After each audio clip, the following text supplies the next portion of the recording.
Assim nós recebemos o crédito da amizade com o Pai através de Cristo Jesus. Isso é ser justificado. Não devemos mais nada ao pecado, não devemos mais nada ao diabo, não devemos mais nada ao mundo. Somos livres da condenação do pecado. Podemos sentir os efeitos do pecado, podemos sentir desejo de pecar, mas a culpabilidade do pecado já foi paga na cruz do Calvário.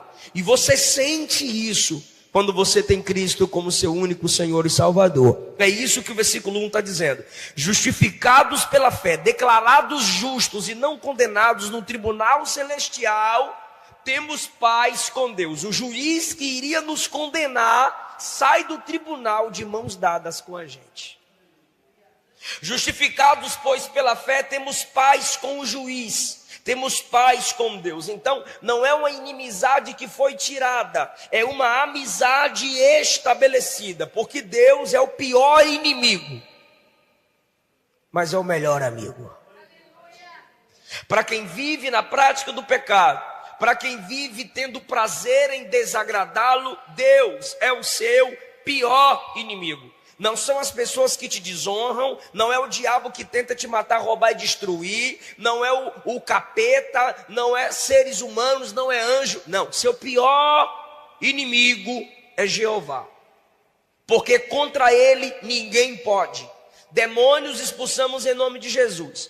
Pessoas, podemos buscar a justiça dos homens, ou simplesmente nos afastarmos, ou perdoarmos. Agora, diante de Deus, só o que Ele propõe. Se Ele não quiser se afastar, Ele não se afasta, e Ele será a sua perturbação. Se Ele quiser se afastar, Ele sai. Se Ele quiser ficar, Ele fica. Ele é soberano sobre tudo e todos. Então, o pior inimigo do homem não são suas dores, não são suas lutas, não são os outros homens, não é o diabo, nem é o pecado. É o próprio Deus. A sua maior bênção é ter Deus como seu amigo. A Bíblia diz que Abraão foi, sendo justificado pela fé, foi chamado de o amigo de Deus. Tiago, capítulo 2, versículo 23. Mas, antes de ser chamado de o amigo de Deus, ele foi justificado pela fé. Ele foi declarado justo porque ele creu na palavra de Deus em que ele ouviu. Isso foi a maior honra de Abraão. Agora, isso não foi só para Abraão. Quem me ouve diz amém. A Bíblia diz em João 15, do 13 ao 15, que Jesus também chamou seus discípulos de amigos. Então Abraão teve paz com Deus, o Pai da fé, e os discípulos foram chamados de amigos de Jesus. Tiveram paz com Jesus porque andaram com o autor da fé. E nós também temos essa amizade, essa paz com Deus. É o que diz Romanos 5. Justificados pela fé, temos paz com Deus. Versículo 2. Por Cristo, ou seja, pelo qual, por Ele, pelo Senhor, temos entrada. Diga entrada. A expressão entrada aqui significa acesso. Por Cristo temos acesso a esta graça. Nós fomos conduzidos. A palavra acesso aqui é introdução. Ninguém nasceu amigo de Deus. Nós fomos introduzidos a esta graça. Nós fomos levados pelo melhor amigo do juiz, que é o próprio Senhor Jesus. Tendo acesso a essa graça, sendo conduzidos a esta graça, na qual estamos firmes. Então, primeiro, você foi justificado. Segundo, agora recebemos o acesso. Mas não foi assim, olhe para cá. Não foi uma porta que se abriu e você entrou. Alguém veio do lado de fora te buscar e te conduziu. Esse alguém que veio é Jesus. Porque Deus amou o mundo de tal maneira que deu seu Filho unigênito, para que todo aquele que nele crê não pereça, mas tenha vida eterna. João 3,16. Lucas 19, Jesus disse na casa de Zaqueu: o Filho do Homem veio buscar e salvar o que se havia perdido. Ele veio até nós, o Verbo se fez carne, ele veio para nos conduzir a esta graça. Que graça? Graça que justifica. Por ele temos acesso a esta graça. Terceiro, primeiro, justificados. Segundo, conduzidos à graça. Terceiro, na qual, ou seja, nessa graça estamos firmes. Você não apenas foi chamado para a salvação e foi humilhado no tribunal. Não, ele diz: agora justificados, agora com acesso à graça, nós estamos firmes, como quem tem certeza do que tem, como quem tem certeza do que foi feito, como um soldado firme em seu posto. Estamos firmes na graça, firmes em nossas obras, não, firmes na graça, ou seja, eu estou firme confiando que Ele não me abandona, confiando que Ele cuida de mim, confiando que Ele vai me dar graça para vencer o mundo, o pecado e o diabo. Aleluia! Agora, o Salmo 1,5 diz que os justos permanecerão de pé no dia do juízo. É pela graça que nós estamos firmes em Cristo Jesus, não rejeitados, não condenados, não desprezíveis, mas firmes, assustando até nós mesmos. Meu Deus, o que eu já passei, o que eu já enfrentei, quantos tropeços, quantas quedas, e aqui estou eu, bendizendo a Cristo, exaltando a Cristo, ouvindo a palavra de Cristo. Outros poderiam estar, desviaram, outros poderiam estar, caíram, talvez brincaram com a graça, talvez pensaram que a igreja era simplesmente um ponto de encontro com os irmãos e não desenvolveram a sua fé, mas você está aqui, firme na presença dEle, pela graça. Nesta graça estamos firmes, ou seja, você não pode estar deitado como se já tivesse alcançado tudo. Firmes aqui é dispostos a lutar como soldados que não abandonam o seu posto e o seu objetivo. Soldados que não são vencidos pela força do inimigo. Justificados pela fé, somos amigos de Deus, temos acesso a Ele, fomos introduzidos à graça. Fomos introduzidos na graça, porque por nós mesmos não conseguiríamos entrar. E agora nós estamos firmes, não jogados como os mais desprezíveis dos homens. Com a graça estamos firmes. Sem a graça, quando você lembra de quando a graça não trabalhava em você, quando o favor de Deus não trabalhava em você, quando a santificação do Espírito não agia em você, aí sim você poderia sentir-se um dos homens, o homem ou a mulher mais desprezível de todas. Agora, na graça, o texto diz, estamos firmes. E nos gloriamos na esperança da glória de Deus. Eu acho isso lindo. Por quê? Justificados pela fé em quem? Em Cristo. Você está olhando para trás, para a vida de Cristo, para a obra de Cristo. Temos acesso, é o presente. Você tem acesso. Você não precisa ir ao templo para orar. Você não vai à sinagoga, ao tabernáculo para orar. Você não vai ao monte para orar. Não, onde você orar, você tem livre acesso. No banheiro, no carro, no ônibus, debaixo da escada, na cama, seja onde for. Temos livre acesso. Isso é o seu presente, agora é o futuro. E nos gloriamos na esperança da glória de Deus. O que é esperança? É aquilo pelo qual você espera a glória do Senhor que se manifestará. Olha que coisa linda. Justificados, santificados no presente, na presença dEle, e esperando uma glória futura, que é a vinda do Senhor e a entrada na glória eterna. Aí agora, deixa eu fazer uma pergunta, seja sincero, por favor. Essas bênçãos que eu falei, justificados, introduzidos, firmes, e ainda com a esperança futura, sabendo que ele vem e que você vai. Vou perguntar agora, tá bom demais ou não tá? Tá ruim, irmão? Tá bom ou não tá? Vou perguntar de novo. Justificado, amigo de Deus, introduzido na graça, firmes e ainda tem uma esperança de glória no futuro. Isso é pouco ou é muito? É maravilhoso ou não é? Agora olha o que Paulo diz no versículo 3. E não somente isto. Aleluia. Quando você entende o evangelho da graça e recebe o evangelho da graça, você sabe que ainda tem muito por aí.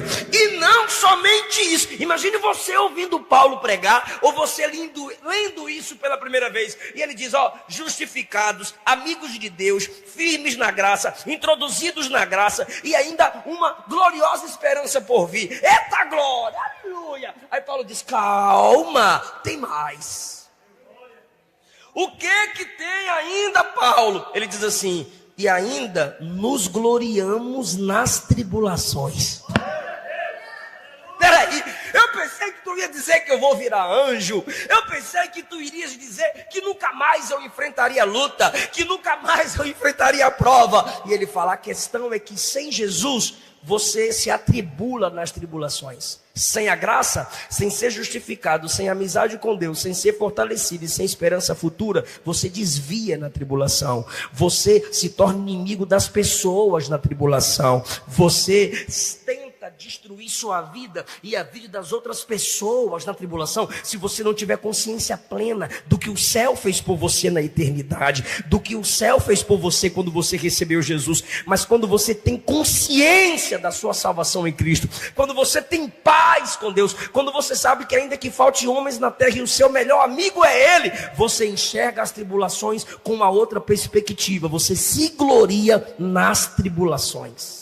É a Bíblia que está dizendo, meu Deus do céu. Se fosse o coach, tu poderia criticar. Se fosse um psicólogo, tu poderia duvidar. Se fosse Eliseu Rodrigues, tu poderia e deveria questionar. Mas é o texto inspirado que está dizendo, justificado, amigo de Deus, fortalecidos em Deus, introduzidos a Deus, se gloria na tribulação. Se gloria na tribulação.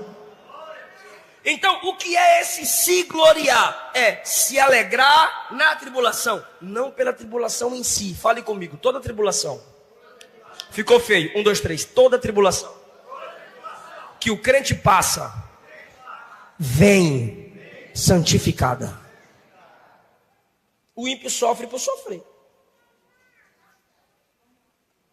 Agora nós, o que o crente sofre tem um propósito. Jonas enfrentou a tempestade. Não estou entendendo nada, todo mundo lá, ninguém está me entendendo nada. E a tempestade lá, tome. Quando ele foi acordado, ele disse, já sei. Entendi. O quê? Eu sou a causa da tempestade. Então às vezes você está orando, Senhor, me livra dos problemas. Aí Deus diz, então venha para a glória, tu é o problema.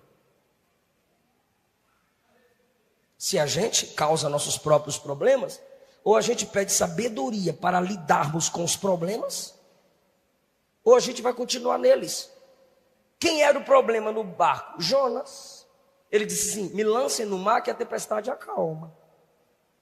A tribulação fez ele entender que ele era o problema. E Jó passou aquela luta toda. Para quê? Jó 42. Bem sei eu que tudo podes. Nenhum dos teus pensamentos podem ser frustrados. Antes eu te conhecia só de ouvir, agora os meus olhos estão te vendo. E Davi no Salmo 119, antes de eu ser afligido eu desobedecia. Antes de eu ser afligido eu não te temia. Mas agora, ó como eu amo a tua palavra. Propósitos. Eu posso sofrer mais do que você, eu posso sofrer menos do que você. Se eu sofro menos do que você, não é porque Deus me ama mais do que você. Se você sofre mais do que eu, não é porque Deus me ama mais do que você ou te ama menos do que a mim. É porque Deus tem propósitos diferentes comigo e com você. Nós enxergamos as tribulações como um teste de Deus. Assim como a fornalha purifica a prata, as tribulações santificam os crentes. Porque a tribulação na vida do crente não vem por vir, não vem do nada, vem sob a permissão dele ou por decreto dele. Então aquilo que você perde o controle, que é o que significa tribulação, perca de controle, Deus não perde o controle de nada. Alguém toma posse dessa palavra? Nos gloriamos nas tribulações, sabendo que ela produz paciência. Sabe o que é paciência aqui? Perseverança, continuar. Eu vou até o fim, porque pelo que eu já passei, as lutas que eu já passei me levantaram, me firmaram, criaram uma cascadura em mim. Sabe quando tem gente que olha para você e diz: se fosse eu já tinha desistido, se fosse eu já tinha desviado, se fosse eu já tinha divorciado. Tu simplesmente olha para a cara dessa pessoa, se você tiver liberdade, claro, e diga assim: rapaz, tu não sabe o que eu já passei. Igual Jeremias olhou para o Senhor e disse: o Senhor me iludiu. Aí Jeová disse assim: tu está cansado porque está competindo com homens? Tô! Aí Jeová disse: agora eu vou te colocar para competir contra cavalos. Por quê? Porque quanto mais enfrentamos tribulações, Deus vai nos dando sabedoria. Irmão, fica ligado nisso. Cada vez que você pedir mais poder a Deus, Ele vai te dar pressão. Você não canta aqui, ó: como o farol que brilha à noite, como ponte sobre as águas, usa-me, Senhor. A esposa vai ficar enferma, pode ficar enferma, os filhos podem ficar enfermos, a sogra pode ficar enferma, o cunhado, o sogro, os amigos, não sei. Pra quê, pastor? Tu não pediu para eu te usar na cura? Mete a mão na cabeça dessa véia, mete a mão na cabeça desse menino, expulsa aquela enfermidade. Vai chegar o seu colega de trabalho atribulado, precisando de uma sabedoria para tomar uma decisão. Tudo pediu para eu te usar. Lembra do texto que você meditou naquela semana? Lembra do seu devocional? Abre a boca e dá uma palavra para aquela pessoa. Se você buscar poder, Deus vai te dar pressão até tu explodir e usar o que Ele colocou dentro de você. A tribulação produz perseverança. Israel é quem é hoje. Israel, os israelenses. Eu não estou falando de judeu religiosos, eu estou falando de israelenses. O Israel, nação de Israel, é o que é hoje. Não tem medo de guerrear contra ninguém e nunca perdeu batalha para ninguém. É quem mais tem armas tecnológicas avançadas para encarar inimigo, mesmo sendo pequeno e encurralado ao mar. Por causa de tantas guerras que já enfrentou, foram se aperfeiçoando na inteligência de guerra. E hoje encara qualquer um frente a frente. A tribulação produz paciência. Então o que você está passando agora, como Jesus disse em João 13, você não está entendendo agora, mas vai entender depois. Quantas vezes eu saía triste da igreja quando eu acabava de pregar e perguntava para o meu pai que está ali atrás: gostou da palavra, pai? Não. Gostou da palavra, pai? Pregou nada. Gostou da palavra, pai? Está sem unção. Gostou da palavra, pai? Estudou pouco. Isso faria com que muitos desistissem. Quem é casado com esposa que entende de Bíblia também passa a luta. Meu bem, tu prega melhor que isso. Meu bem, tu gritou muito. Meu bem, tu errou naquilo. Se o cara for Nutella, ele não vai pregar mais, ou não vai cantar mais, não vai ministrar mais. E essas pressões do meu pai me fizeram chegar até onde eu cheguei. E eu sei que eu não sou um pregador ruim. Por quê? Pelo que eu já passei, pelas críticas que eu já passei. Pastores, minha esposa acompanhou, pastores querendo desfazer meu sermão depois que eu preguei. Eu disse: não, eu não errei, eu vou estudar mais ainda para provar minha tese. E estudei mais ainda e o pastor ficou para trás. Se você quiser crescer é debaixo de pressão, irmão. Você não é bebê, Jesus não é babá, a igreja não é berçário. Pastor Darlan sempre diz assim, ó: crescer dói.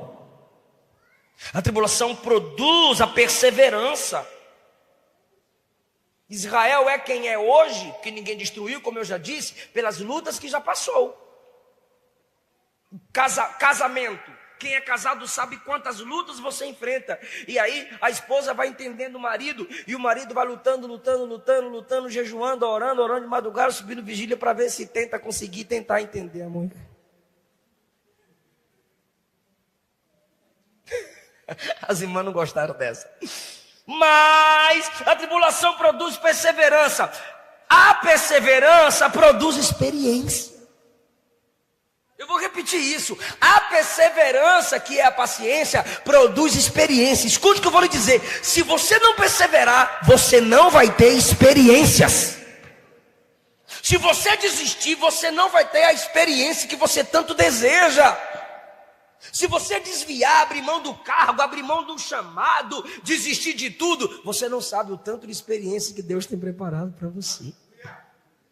Se você desistir logo, se você parar agora, você não vai viver o que Deus quer que você viva, que vai marcar a sua história. Só tem experiências quem persevera. Estou buscando o batismo com o Espírito Santo, pastor. Já cansei. Continue buscando o batismo do Espírito. Estou buscando sabedoria na palavra, pastor. Eu quero o dom de mestre. Não desiste. Você vai ter a sua experiência. A perseverança produz experiência. Experiência de ver Deus te consolar. Experiência de, como diz a Luana, ver Deus agir nos detalhes. Tem coisa que às vezes eu venho estressando com a Luana no carro, ou ela vem estressando comigo no carro, vindo para a igreja. Já teve um momento que eu tive que pedir perdão para a Luana, ela descendo do carro, e eu estressado, e cheguei na igreja com cara do Satanás, de tanta raiva. E Deus vem com a profetisa, chama a Luana e fala o que a gente estava discutindo no carro. Falei, que Jeová fofoqueiro é esse? Que dom de fofoca é esse? Aí ela olha para mim e diz, é que Deus é detalhista. E é sempre para o benefício dela. Experiências de saber que Deus age na sua vida nos mínimos detalhes. Por isso que ela canta, além do que sonhei, meu Deus realizou. Nos mínimos detalhes de mim Ele cuidou. Não desiste de orar, não desiste de buscar, Senhor, me liberta, Senhor, me transforma, Senhor, caí de novo, Senhor, pequei de novo, Senhor, eu quero mudança, Senhor, eu quero sabedoria, Senhor, produz em mim o fruto do Espírito, para que os outros vejam sua glória na minha vida. Aquele que em vós começou a boa obra, há de completar até o dia final. O Espírito Santo está dizendo a alguém, se Ele não desiste de você, por que você quer desistir do que Ele tem para você? A perseverança vai produzir a experiência, e a experiência vai produzir esperança. Quem tem mais experiências com Deus, tem mais esperança no amanhã. Eu já vi a Kelly, a Clara falar para a Luana, tia, se fosse eu não daria conta. Tia, eu não daria mais moral. Tia, como é que a senhora consegue? Porque quem mais tem experiência, tem mais esperança. Quem tem mais experiência, acredita mais, enxerga mais longe. Então os adolescentes precisam aprender com jovens que têm experiências com Deus. Os jovens que têm experiências com Deus, precisam aprender com as irmãs mais velhas, com os irmãos mais velhos. É o que Paulo fala a Tito no capítulo 2 da carta que leva o nome Tito. As mulheres idosas, os homens idosos, ensinar as mais novas. E os jovens ensinarem uns aos outros. Nós vamos aprendendo com quem tem mais experiência. Eli e Samuel. Eli era o jovem chamado, 1 Samuel 3. Mas quando Deus chamou Samuel, ele correu atrás de quem? Do sacerdote Eli. Eu vou ficar mais perto de quem tem experiência. Escute-me, por favor. Deus está chamando Samuel e Samuel não sabe que Deus está chamando ele. Sim ou não? Ele não sabe. Deus está chamando Samuel e Samuel não sabe. Aí ele começava a correr atrás de Eli. Aí o texto diz assim, Eli entendeu que Deus chamava Samuel. Ou seja, a experiência produz esperança. Quanto mais experiência tem, mais esperança também se tem. Eli viu em Samuel a esperança profética para a nação de Israel. Quando Maria recebeu a promessa, essa é uma das lindas mensagens que a Luana prega. Quando Maria recebeu a promessa de que seria mãe do Salvador, ela pegou algo que o anjo falou para ela. O anjo disse assim, Isabel, tua prima, aquela véia, já está com 6 meses de grávida. Quando a véia estéril está grávida, o anjo falou um monte de coisa. A última coisa que Maria guarda é, Isabel, velha e estéril. Está grávida? Tá, eu vou atrás dela. Isabel já estava 6 meses de experiência de gravidez na frente de Maria. Maria não foi atrás de José que foi atrás dela. Maria foi atrás de Bebel. Duas doidas. Duas doidas. Maria foi atrás de Isabel. Por quê? Porque uma é virgem e vai engravidar, e a outra é coroa estéril, está grávida. Duas doidas. Então, se você é alguém de experiências, você vai andar com quem tem experiência. Pastor, ainda não cheguei nesse nível. Então você precisa entender, quanto mais experiência, mais esperança. Isabel tinha esperança, porque já tinha tido várias experiências. Maria precisava adquirir experiência para adquirir mais esperança. Então, irmão, aprenda a viver o evangelho. As experiências que você tem, pelas lutas que você coloca na presença de Deus, vai te dar mais esperança. E eu encerro no versículo 5. A esperança não traz confusão. Sabe o que é confusão aqui? Vergonha. A esperança em Deus não vai trazer vergonha. Olha só, para você chegar nesse nível de não ser envergonhado, vai passar pela tribulação, vai ter perseverança, vai ter experiência, vai ter esperança. E essa esperança não vai te envergonhar. Que esperança é essa? Eu estou esperando que Deus vai fazer. Eu estou esperando que Deus vai santificar o meu caráter. Eu estou esperando que eu serei liberto. Eu estou esperando para ver na minha vida a santificação de Cristo. Essa esperança não vai gerar confusão, não vai te envergonhar, não vão zombar de você. O diabo não vai destruir esse chamado, esse projeto. Sua família não vai continuar zombando. Essa esperança não traz confusão. Por quê? Porque você não vai desviar, você não vai cair, você não vai abrir mão do seu chamado. Você não vai voltar atrás, porque se você desviar, voltar atrás, abrir mão do chamado, olha o que diz o texto: a esperança não traz confusão, porque o amor de Deus está derramado em nosso coração. Ou seja, você não vai ser envergonhado, porque apesar das lutas, você não vai deixar de amar Deus. Quando que eu sou envergonhado? É quando eu estou pregando para você não desistir, aí vem uma pressão sobre a minha vida e eu desisto. Eu deixei de amar Deus. Essa esperança que eu demonstrava aqui para vocês me confundiu. Aí o texto diz: essa esperança não confunde. Por quê? A esperança de que apesar das lutas eu vou crescer mais, não me envergonha, não me confunde. O ateu vai me criticar, o ímpio vai me criticar, parentes podem me criticar, mas essa esperança não vai me envergonhar. Ainda que eles creiam na minha derrota, ainda que eles zombem do meu chamado, essa esperança aqui dentro não vai me deixar confundido, não vai me deixar envergonhado, simplesmente por um fato: eu vou continuar amando Deus. Posso não brilhar, posso não crescer, posso não ficar rico, posso não fazer sucesso, posso não querer, não ter tudo que quero, mas deixar de amar o meu Deus, nunca deixarei. Abrir mão do meu Deus, eu nunca abrirei. É isso que o texto está dizendo. A esperança que você tem nele não te envergonha. Por quê? Você nunca vai deixar de amá-lo. Por que que você não vai deixar de amá-lo? Porque o amor dele é derramado em seu coração pelo Espírito Santo que te foi dado. Sabe o que é isso, irmão? Tribulação que vem até você, externamente falando, só vem a você porque o Pai já enviou o Espírito Santo que te capacita a continuar amando. Você será envergonhada. Eu serei envergonhado se minhas lutas me fizerem amar a Deus menos. Aí foi uma vergonha tanto tempo de crente. Aí foi uma vergonha tanto culto, ô glória, lá baixúria, lá manaia. Aí foi uma vergonha tanto manto, tanta vigília, tanto hino de adoração, tanto vídeo para as pessoas não desistirem. Se você amar a Deus menos, essa esperança te envergonhou, essa esperança te confundiu. Mas se o Espírito habita em você, está garantido. Essa esperança não te envergonha. Porque o Espírito te faz amar a Deus. E esse Espírito te foi dado. Esse Espírito está em nós, está na igreja, está em você. O Espírito Santo está a cada dia nos capacitando para amá-lo mais. Se você o ama, você quer a presença dele. Se você o ama, você quer falar com